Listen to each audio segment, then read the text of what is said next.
आप लोग? I hope कि बिल्कुल घर जैसे हैं। नहीं तो वाले डाल लीजिए, जीवन में छोटी बड़ी समस्याएं तो आती ही रहती है। आज के हम लोग इस वीडियो में देखने वाले हैं इकोनॉमिक्स का जो फर्स्ट चैप्टर है, अर्थव्यवस्था एवं इसके इतिहास की कहानी, उसका हम लोग ऑब्जेक्टिव देखने वाले हैं। पिछले 8 को जो सीरीज, 8 को वीडियो का जो सीरीज बनाया है, part 1, part 2, part 3, part 4, part 6, इस तरह करके 8 को जो वीडियो बनाया है, उसका टोटल जो है कंसेप्ट देखे हुए थे। जितना भी क्वेश्चन आंसर इंपॉर्टेंट था उसका पोस्टमार्टम करे हुए थे, ठीक है ना। अगर भाई साहब वो कंसेप्ट आप नहीं पढ़े हैं, नहीं देखे हैं, तो जाइए, लिंक जो है डिस्क्रिप्शन में डाल दिए हुए हैं, जा करके वहाँ से देखिए। और उसके बाद जो है ना ऑब्जेक्टिव बनाइए, देखिए कितना मज़ा आता है आपको, ठीक है। तो सबसे पहले कंसेप्ट क्लियर होना बहुत ज़रूरी है, ठीक है ना। तभी जीवन में जो भी समस्याएं होगी उसका जो समाधान होगा बहुत ही आसानी से होगा। कंसेप्ट क्लियर नहीं होगा, ठीक है ना, तो वो जो है ना ऊपरे ऊपरे तैरने से कोई फ़ायदा नहीं है भाई, बात समझे कि नहीं। तो चीज़ों को अच्छे से समझो, तब मज़ा आएगा तुम्हें पढ़ने में, तब मज़ा आएगा तुम्हें आगे जा कर के जो तुम करना चाहते हो वास्तव में, जो कुछ हायर स्टडी के लिए जब जाओगे तब वहाँ पे तुम्हें मज़ा आएगा, ठीक है ना। रटने से कोई फ़ायदा नहीं है, इसलिए मेहनत करो, चीज़ों को समझो। तो चलिए हम लोग आज के इस वीडियो में क्या करते हैं, चीज़ों को ऑब्जेक्टिव जो बना हुआ है आपके जो इकोनॉमिक्स का फर्स्ट चैप्टर से रिलेटेड, उसका पोस्टमार्टम करते हैं और मिल के मचाते हैं बवाल विद बहुत सारा सवाल। देखिए अभी क्या है कि इस वीडियो में हम लोग क्या करेंगे, केवल ऑब्जेक्टिव देखेंगे, बात समझे कि नहीं, समझते चलिएगा। यहाँ पर देखिए, क्योंकि सब्जेक्टिव तो पूरा हो चुका है और हम लोग यहाँ से क्या करेंगे, हम लोग ऑब्जेक्टिव देखेंगे, चीज़ों को समझेंगे। बहुत इंपॉर्टेंट वीडियो होने वाला है, आप लास्ट तक देखिएगा, देखिए कितना मज़ा आने वाला है। एग्जाम में इससे बाहर कहीं से क्वेश्चन नहीं आएगा। आप अगर इतना पढ़ लेते हैं, हम जो कॉन्सेप्ट बता रहे हैं, जो समझा रहे हैं, अगर उतना आप पढ़ लीजिएगा तो समझ जाइए कि आप बवाल उखाड़ सकते हैं, बात समझे कि नहीं। तो चलिए पहला क्वेश्चन क्या कह रहे हैं कि अर्थव्यवस्था कितने प्रमुख क्षेत्र होते हैं। क्वेश्चन क्या पूछा, अर्थव्यवस्था के प्रमुख क्षेत्र। तो याद रखिए अर्थव्यवस्था का प्रमुख क्षेत्र कौन होगा, 3 गो होगा। कौन कौन होगा, प्राथमिक क्षेत्र, द्वितीयक क्षेत्र, तृतीयक क्षेत्र। कभी कभी क्वेश्चन घुमाएगा, कहेगा प्राथमिक क्षेत्र को अन्य किस नाम से जाना जाता है, तो क्वेश्चन प्राथमिक क्षेत्र को कृषि क्षेत्र, द्वितीयक क्षेत्र को उद्योग क्षेत्र और तृतीयक क्षेत्र को सेवा क्षेत्र। ये तीनों का अलग अलग नाम है, ध्यान से पढ़िएगा। आपको हम पहले भी बताए थे कि प्राथमिक क्षेत्र में जो काम करने वाले लोग होते हैं, तो उनके जो जॉब होता है, उनके जॉब को क्या कहा जाता है, तो प्राथमिक क्षेत्र के जॉब को क्या कहा जाता है, ब्लू कॉलर जॉब। क्या बोला जाता है, ब्लू कॉलर जॉब, ठीक है ना। जबकि जो आप देखिएगा, जो आप मध्यम क्षेत्र द्वितीय क्षेत्र वाले जो लोग होते हैं, उनके जॉब को क्या कहा जाता है, उनके जॉब को कहा जाता है भाई साहब, एक तो ये हो जाएगा आपका ब्लू कलर जॉब, और थर्ड वाला को कहा जाता है आपको white colour job, white collar job, और जो बीच वाला होता है उसको रेड कलर जॉब कहा जाता है। बात समझे कि नहीं, तो खूब ध्यान से समझते चलिएगा। अगला क्वेश्चन क्या कर रहा है कि निम्न में से कौन सा देश में मिश्रित अर्थव्यवस्था है। सबसे पहले का बात की अर्थव्यवस्था, तो अर्थव्यवस्था कितने प्रकार का होगा। देखो अर्थव्यवस्था का अगर प्रकार पूछेगा तो 3 तरह का होगा, जिसमें हम पूंजीवादी, समाजवादी और मिश्रित अर्थव्यवस्था, ठीक है ना। लेकिन क्वेश्चन पूछेगा अर्थव्यवस्था के क्षेत्र, तो वो भी 3 गो होगा, लेकिन प्राथमिक, द्वितीयक, तृतीयक क्षेत्र होगा, ठीक है ना। ध्यान से रखना है, प्रकार अलग है, क्षेत्र अलग है। इसीलिए भारत में जो है, किस देश में मिश्रित अर्थव्यवस्था है, तो भारत में क्या है, मिश्रित अर्थव्यवस्था वाला थे। अगला क्वेश्चन, निम्नलिखित में से कौन प्राथमिक क्षेत्र कहा जाता है, तो प्राथमिक क्षेत्र को कृषि क्षेत्र भी कहा जाता है, ठीक है ना। तो ध्यान रखिएगा, हमको पहले भी बताया, प्राथमिक क्षेत्र को कृषि क्षेत्र, द्वितीय क्षेत्र को औद्योगिक क्षेत्र, तृतीय क्षेत्र को सेवा क्षेत्र, ठीक है ना। ये दिमाग में चिपका लीजिए। अगला क्वेश्चन कह रहा है भारत में सेवा क्षेत्र को सामान्यतः कितने भागों में बांटा गया है। देखिए सेवा क्षेत्र जो है ना, वो भारत का तृतीय क्षेत्र है, तो तृतीय क्षेत्र को सेवा क्षेत्र कहा जाता है, और सेवा क्षेत्र को 2 भागों में बांटा गया है। पहला जो होता है सार्वजनिक या फिर उसे कहते हैं सरकारी सेवा क्षेत्र, ठीक है ना, सरकारी सेवा क्षेत्र। और दूसरा जो होता है आप देखिएगा, आप कहिएगा निजी सेवा क्षेत्र, बात समझे कि नहीं। एक तो क्या हो जाएगा सरकारी सेवा क्षेत्र और एक निजी सेवा क्षेत्र, बात समझे कि नहीं, प्राइवेट सेक्टर। तो आप दिमाग में रखिएगा, बात समझे कि नहीं। सेवा क्षेत्र दो तरह का होता है, एक सरकारी एक प्राइवेट। दूसरा क्वेश्चन, अरे भारत के राष्ट्रीय आय में किस क्षेत्र का सर्वाधिक योगदान होता है? तो भारत के राष्ट्रीय आय में अगर कहा जाए ना तो सेवा क्षेत्र का सर्वाधिक योगदान होता है। द्वितीयक यानी तृतीयक क्षेत्र का सबसे ज़्यादा योगदान होता है। सबसे ज़्यादा पैसा लोग कैसे कमाता है? देखिएगा, बिजनेस करके कमाता है। आज तक सुने किसान जो है करोड़पति है, अरबपति है, दुनिया में सबसे धनी व्यक्ति है? नहीं है, किसान नहीं होता है। सबसे ज़्यादा बिजनेसमैन सबसे ज़्यादा आगे होता है, ठीक है ना। इसलिए ध्यान रखिएगा, तृतीय क्षेत्र क्या होगा? सबसे आगे होता है। अगला, अर्थव्यवस्था आजीविका अर्जन की एक प्रणाली है। ये किसका कहना था? यानी ये जो कथन है ये किसका कथन है? तो अर्थव्यवस्था आजीविका अर्जन की प्रणाली है। ये क्या है? एक ब्राउन केन्स के द्वारा कहा गया था। अगला क्वेश्चन कहेगा, आर्थिक क्रियाओं का उद्देश्य क्या होता है? देखिए, आर्थिक क्रिया का उद्देश्य क्या होगा? जीविकोपार्जन। यानी जब भी हम कोई काम करेंगे उससे जो पैसा आता है अपने जीवन को पालने के लिए, परिवार को चलाने के लिए होता है, इसीलिए उसका मुख्य उद्देश्य क्या होता है? जीविकोपार्जन होता है। अगला क्वेश्चन क्या कह रहा है? कह रहा है कि श्वेत क्रांति का संबंध अर्थव्यवस्था के किस क्षेत्र से है? तो सबसे पहले ये संबंध है कि श्वेत क्रांति आया किस क्षेत्र में था? तो याद रखिएगा, श्वेत क्रांति आया था आपको दूध उत्पादन के क्षेत्र में, दूध उत्पादन को बढ़ाने के लिए। इसी को कहा जाता है, बात समझे कि नहीं? श्वेत क्रांति को ध्यान रखना है, किस में आया था? दूध उत्पादन के क्षेत्र में। और इसका जो श्वेत क्रांति का जनक कहा जाता है वो वर्गीज कुरियन को कहा जाता है। वर्गीज कुरियन, बात समझे कि नहीं? वर्गीज कुरियन को कहा जाता है, ठीक है ना। और इसी समय जो है ना अमूल जो दूध पीते हैं ना आप लोग, ठीक है ना तुम लोग नहीं पीता होगा भाई, ठीक है ना। तो जो अमूल दूध का जो फैक्ट्री का स्थापना किया गया था, इसी समय दूध उत्पादन का, जब ये श्वेत क्रांति हुआ था उसी समय किया गया था। ये गुजरात में है। ये कहाँ पे कंपनी है? गुजरात में। इसका स्थापना कौन किया था? वर्गीज कुरियन किए हुए थे, ठीक है ना। तो क्लियर दिमाग में रखना। तो श्वेत क्रांति दूध उत्पादन से, हरित क्रांति फसल उत्पादन से, यानी जिसमें गेहूं का उत्पादन किया गया। और दोनों किससे संबंधित है? प्राथमिक क्षेत्र। दूध का उत्पादन किस में आएगा? प्राथमिक क्षेत्र में नहीं आएगा। फसल का उत्पादन प्राथमिक क्षेत्र में आएगा। इसीलिए दिमाग में एकदम चिपका के रखिए। कह रहा है कि भारत का कौन सा आर्थिक क्षेत्र सबसे बड़ा क्षेत्र है? तो भारत का सबसे बड़ा आर्थिक क्षेत्र कौन होगा? आपको जस्ट बताए हैं कि तृतीय क्षेत्र क्या है? सबसे ज़्यादा जो है यहाँ से इनकम होता है। तो जो ज़्यादा इनकम देगा, जिससे ज़्यादा देश के राष्ट्रीय आय में योगदान होगा, वो सबसे बड़ा क्षेत्र होगा कि नहीं होगा? अगला क्वेश्चन कह रहा है, किस क्षेत्र को द्वितीय क्षेत्र भी कहा जाता है? तो द्वितीय क्षेत्र कह रहा है, तो द्वितीय क्षेत्र उद्योग क्षेत्र को कहा जाता है, कृषि से प्राथमिक, सेवा क्षेत्र तृतीय, ठीक है ना। अगला क्वेश्चन कह रहा है, शिक्षक द्वारा अपने पुत्र को पढ़ाना ये कौन सा क्रिया है? तो देखिए, शिक्षक अपने पुत्र को जब पढ़ाएगा तो पैसा लेगा ओकरा बदले में? नहीं लेगा। बात समझे कि नहीं? बीबीए खींची आ जाएगी ओकरी कहेगा अपने बेटा पढ़ाने के लिए पैसा मांग रहा है, सापा लाल शर्म खत्म हो गया करा, ठीक है ना। तो क्या होगा वहाँ पर? अब तुम सोचो, अनार्थिक क्रिया होगा। हम आपको बोले थे कि जब किसी काम को करेंगे और उसके बदले में पैसा मिलेगा, तो जब पैसा मिलेगा तो आर्थिक क्रिया, और जब पैसा नहीं मिलेगा तो अनार्थिक क्रिया। तो जब हम अपने घर में किसी भाई बहन को पढ़ाएंगे तो पैसा नहीं मांगेंगे, तो क्या हो जाएगा? वो अनार्थिक क्रिया। लेकिन हम किसी और को पढ़ाएंगे, ट्यूशन पढ़ाएंगे, कोचिंग पढ़ाएंगे, तो वहाँ पर पैसा लेंगे, तो वो मेरे लिए आर्थिक क्रिया हो जाएगा। क्लियर हो रहा है कि नहीं समझ? अब आगे आइए, कह रहा है क्या, इनमें से किसका अर्थव्यवस्था में योगदान नहीं होता है? तो अर्थव्यवस्था में योगदान किसका नहीं होगा?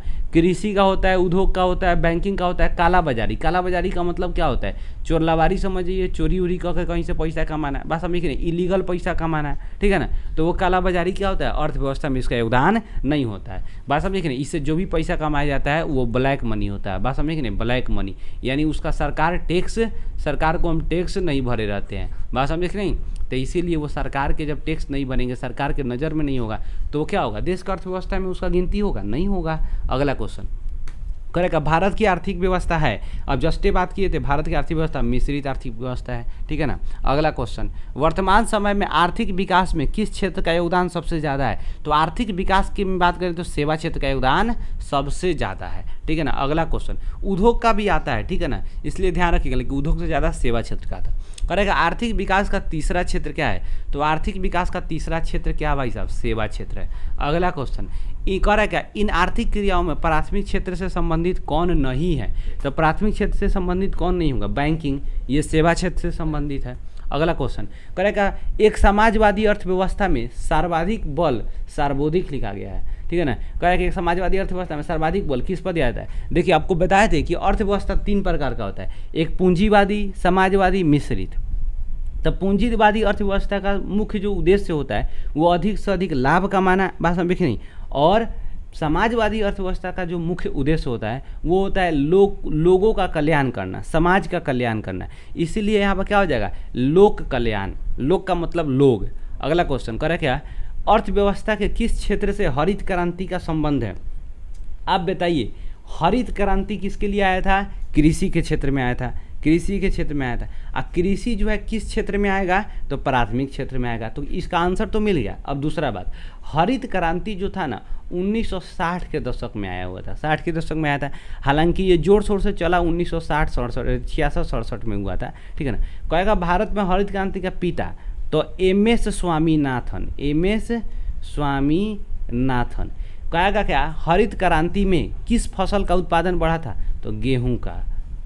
गेहूं का उत्पादन किस क्षेत्र में बढ़ा था? तो याद रखिएगा पश्चिमी यूपी और पंजाब, इन क्षेत्रों में क्या हुआ, गेहूं का उत्पादन बढ़ा, बाकी क्षेत्रों में नहीं बढ़ा, क्योंकि इन क्षेत्रों में सिंचाई वगैरह का बहुत अच्छा, यहाँ का मिट्टी वगैरह बहुत ज़्यादा उपजाऊ था। क्योंकि आप देखिएगा पंजाब वाली जो क्षेत्र है वो 5 नदियों की भूमि है, वहाँ पर दोआब जो है बहुत ज़्यादा है, और दोआब वाला जो ज़मीन होता है वो बहुत ज़्यादा उपजाऊ होता है। क्लियर हो रहा है कि नहीं हो रहा है? तो इसमें इतना ज़्यादा आपको मिला कंसेप्ट, याद रखिएगा तो आपको कहीं से क्वेश्चन नहीं छूटेगा। अगला बात करेगा, योजना आयोग को भंग कर कौन सा आयोग बनाया गया? आप बताइए। जैसे ही मोदी जी प्रधानमंत्री बोले योजना आयोग नहीं चलेगा, योजना आयोग बड़ी गड़बड़ चीज़ है, ठीक है ना, इससे काम नहीं हो रहा है, इसलिए योजना आयोग मोदी जी बंद किए, बोले कि अब नीति आयोग का स्थापना किया जाएगा। तो क्या बना दिए मोदी जी, क्या किए, योजना आयोग को ख़त्म करके क्या बनाए, नीति आयोग। अच्छा क्वेश्चन पूछेगा, नीति आयोग का स्थापना कब हुआ था? तो 1 जनवरी 1915 में। 1 जनवरी 2015 1 जनवरी 2015 में क्या हुआ था, योजना आयोग का गठन हुआ था। किसने किया? मोदी जी ने, ठीक है ना। अगला क्वेश्चन, आज नीति आयोग का पूछेगा तो 15 मार्च 1950 ईस्वी, ठीक है ना। अगला क्वेश्चन, अब वही आ गया, सर योजना आयोग का पूछेगा तो 15 मार्च 1950, नीति आयोग 1 जनवरी 2015। तो यहाँ पर क्वेश्चन वही आ गया, योजना आयोग का स्थापना 15 मार्च 1950, ठीक है ना। ये किसके शासनकाल में हुआ था? पंडित जवाहरलाल नेहरू के। योजना आयोग चाहे नीति आयोग, इसका अध्यक्ष कौन होता है? प्रधानमंत्री।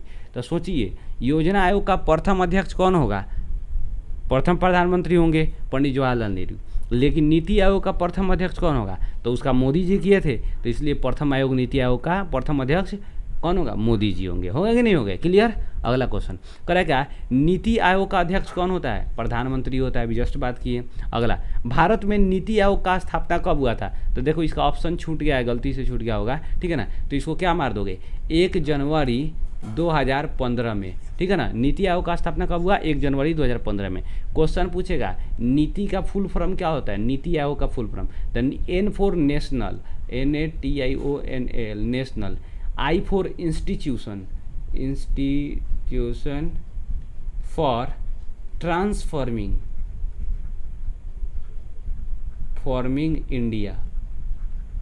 क्वेश्चन क्या आएगा? नीति का फुल फॉर्म, तो national institution for transforming India. Clear. अगला क्वेश्चन कर, भारत में विकास नीति कौन सी संस्था बनाती है? तो भारत में विकास नीति कौन संस्था बनाएगा? तो देखिए अब खूब ध्यान समझिए, योजना आयोग, नीति आयोग, राष्ट्रीय विकास परिषद। अब वर्तमान समय में है पूछ रहा है कौन बनाती है? तो नीति आयोग, याद रखिएगा, क्योंकि योजना आयोग तो भंग कर दिया गया। पहले विकास नीति कौन बनाता था? 2015 के पहले योजना आयोग, लेकिन 2015 के बाद कौन बनाएगा? नीति आयोग, क्योंकि योजना आयोग तो खत्म हो गया, अब उसके जगह पर नीति आयोग आ गया, ठीक है ना। विकास नीति का सिंपल मतलब होता है कि देश का विकास कैसे होगा, लोगों का रोजगार कैसे बढ़ेगा, महंगाई कैसे कम होगा, देश की अर्थव्यवस्था मजबूत कैसे होगी, इन सभी से रिलेटेड जो होगा ना, पॉलिसी बनाना, प्लान बनाना, एक तरह से योजना तैयार करना है कि कैसे किया जाएगा तो हम आगे बढ़ेंगे, कैसे हमारी बेरोजगारी खत्म होगी, महंगाई खत्म होगी। तो इससे समझिए जो नीति बनाता है, पॉलिसी बनाता है, योजना तैयार करता है, वो नीति आयोग करता है, ठीक है ना। और नीति आयोग का अध्यक्ष प्रधानमंत्री। अगला क्वेश्चन करा, भारत की आर्थिक व्यवस्था है, भारत की आर्थिक व्यवस्था कैसा है आप बताइए। करे क्या, भारत की आर्थिक व्यवस्था, इसमें से आप ध्यान रखिए, मिश्रित अर्थव्यवस्था है, मिश्रित अर्थव्यवस्था है। भारत की आर्थिक व्यवस्था कैसा है मेरे भाई? मिश्रित अर्थव्यवस्था है। तो मिश्रित अर्थव्यवस्था में जो है ना, वो आर्थिक कल्याण का आधार होता है। मुख्य रूप से क्या होता है? आर्थिक कल्याण का आधार। भारत की आर्थिक व्यवस्था है, प्रति व्यक्ति है सकल राष्ट्रीय उत्पाद, भारत की आर्थिक व्यवस्था है, सकल राष्ट्रीय उत्पाद आर्थिक व्यवस्था है। हाँ, आप सी नंबर आंसर मार सकते हैं, आर्थिक कल्याण का आधार। क्योंकि भारतीय जो अर्थव्यवस्था है ना, उसमें उसका मुख्य उद्देश्य यही रहता है कि भारत में लोगों का कल्याण हो, भारत में सामाजिक जो है एक तरह से विकास हो।